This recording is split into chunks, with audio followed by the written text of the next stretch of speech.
We knew that April was going to be a doozy of a month. There is so much going on in the skies that I can't even get the words out succinctly for you, even though I've been sitting in this energy all day long, ready to channel this message for you.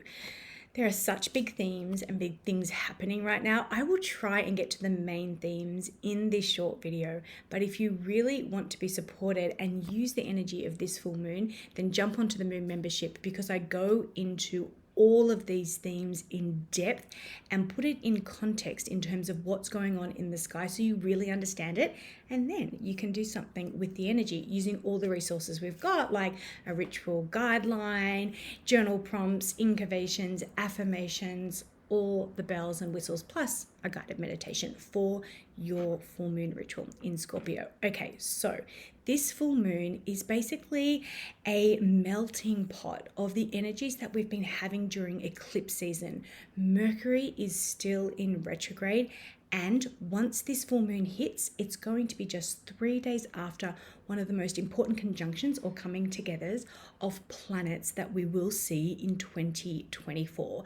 So let's start there. We've obviously lived and breathed the solar eclipse. So the conjunction that happens on the 20th/21st, wherever you are in the world, is when Jupiter and Uranus come together in a conjunction. Conjunction means basically they're sitting right next to each other, they're hanging out. So think about like little kids in class. When you put two kids together, they're going to feed off each other's energy, and it's either going to create magic or mischief. And in this case, it's a little bit of both. So Jupiter is the planet of expansion and abundance. And so whenever it sits next to anything, it basically makes that thing be a bigger expression of itself. So Uranus is the planet of innovation and revolution, and Uranus wants to do things differently and better. And think of it like when you have a bright spark of inspiration, Uranus will just go for it. And so that is going to be amplified. So on the 20th and 21st, you're going to hear a lot of social media all about how you can manifest your dream life. That is not so true. Like, come on, guys. This energy is for 1 hour, but the effects will be felt for the next 6 months. So in realistic terms, what you could open yourself up to is flashes of inspiration and shifts in how you perceive things or the things that you desire. These two planets are hanging out in the sign of Taurus. Now, Taurus is all about stability, and it's all about a really grounded, I will get the work done energy, represented by the bull. Where is the most famous bull statue in the world? Right outside of Wall Street.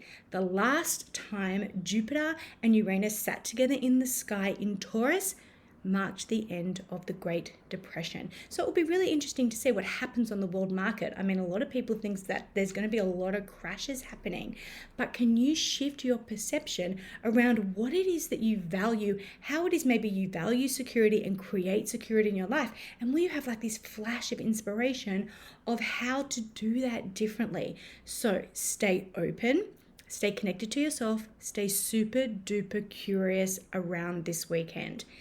Then we will have a full moon in Scorpio. Now, this energy, like I said, is a melting pot of everything that we've had leading up to this point. Mercury will still be in retrograde, and with it crossing paths with Chiron 3 times in its retrograde, we are in a deep cleanse, a deep healing of the mind. So how it is we think, what it is we want to say, how it is that we want to say it. We are having huge advances probably behind the scenes in technology, and maybe rethinking about the way in which we use technology, the technology that we have or the technology that we need to create for the world or the lives that we want. Now, this is a very, very revolutionary time. A lot of us are questioning the constructs of society and institutions and bureaucracy. And a lot of people around the world in many different areas are saying no more. I live in Australia, and right now there is a big swirling emotional and angry movement of women saying no more to femicide in this country. And really, we're ready to do something about it and scream from the rooftops. Welcome the divine feminine in action. So whilst all that is going on, this full moon is in Scorpio.